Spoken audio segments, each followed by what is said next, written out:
Ne aflăm la petrecerea aniversară cu ocazia zilei de Sfântul Alexandru și am alături de mine pe Anca Ghinea. Bună, draga mea, vreau să-ți mulțumesc din suflet pentru că ai ales ca în această seară să petreci alături de mine, să-mi fii alături și să ne bucurăm de această locație minunată de Balcon Resto Garden, un local superb aflat pe Calea Victoriei.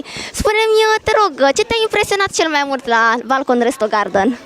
Cu toată inima am venit la tine, la petrecere și aici, în locația asta, așa de frumoasă și instagramabilă, așa, pentru că am văzut câteva locuri foarte frumoase. Fiecare zonă mi se pare interesantă și făcută cu un simț al detaliilor. Asta îmi place foarte mult. Acum este seară și se vede foarte frumos instalația aceasta de lumini, cum a fost gândită, partea de lemn natur, partea de lemn, de mobilă. Mie îmi plac elementele acestea pentru că sunt pasionată de design interior și aceste elemente dau savoare unui loc, bineînțeles, și savoarea elementelor acestea de gust, mâncarea, ce este absolut deosebită, cocktailurile, deja am savurat un cocktail non-alcoolic pentru că sunt cu mașina și îmi place, este un vibe foarte frumos, un vibe foarte bun, tineresc, iar amplasarea pe Calea Victoriei 116 te face să fie așa între timpuri,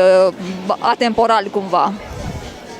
Mă bucur tare mult că îți place acest local și abia aștept să petrecem în această seară, să ne simțim bine împreună și să facem din acest eveniment ceva remarcabil, o seară de neuitat. Mulțumesc tare mult! Dragul, îți mulțumesc!